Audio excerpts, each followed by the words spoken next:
এখন হচ্ছে আমরা এখানে হচ্ছে লবণ পানি দিয়ে দিছি, আমরা হচ্ছে ডিম সিদ্ধ করব তাই। আর এখন এই পাশে এই চুলায় হচ্ছে আমরা এখন ফ্রোজেন গুলো ভাজবো। তো ফার্স্টে আমি দিব এটা।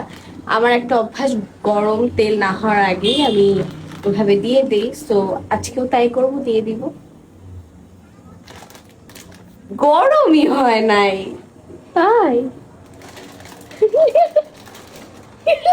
মাংস আমাকে রাগিয়ে দেয়। এত সুন্দর একটা চিকেনের স্মেল আসছে না, মানে এটা হচ্ছে একটা চিকেন ডোনাট। এটা আমি কখনো ট্রাই করি নাই, আজকে নিউ দেখলাম তো কিনে নিয়ে আসছি। আজকে দেখি আসলে ডোনাটের মতো দেখতে, তাই দেখো।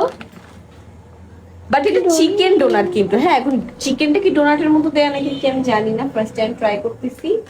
চলো দেখি কেমন হয়। এখন আমরা ভাজবো এটা তিনটা। চুলাটা এখন মিডিয়ামে দিয়ে দিব। আর নিয়ে আসছি হচ্ছে চিকেন সসেজ। সসেজি এখন আমরা কাটবো। চিকেন সসেজ আমার খুবই পছন্দ, মানে খুবই। এটা আমরা হচ্ছে কুচি কুচি করে দিব। তাও খুলে আসি। এখন হচ্ছে আমরা সসেজ গুলো যেভাবে কুচি কুচি করে কাটবো, জাস্ট উপরে টপিংস হিসেবে দেওয়ার জন্য। আর এগুলো থাকলে ঝাল অনেক কম লাগে, দ্যাটস ওয়াই হচ্ছে এখন আমরা এটা কাটতেছি।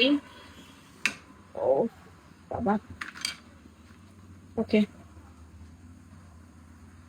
দেখো আমার কি অভ্যাস, আমার হাতে গরমও লাগে না। Wife material. লিটারেলি পুরা ওয়াইফ ম্যাটেরিয়াল আমি। আল্লাহ, তুমি আমাকে মাফ করে দিয়ে এই ভুল কথাটা বলার জন্য। রাখ। বাই।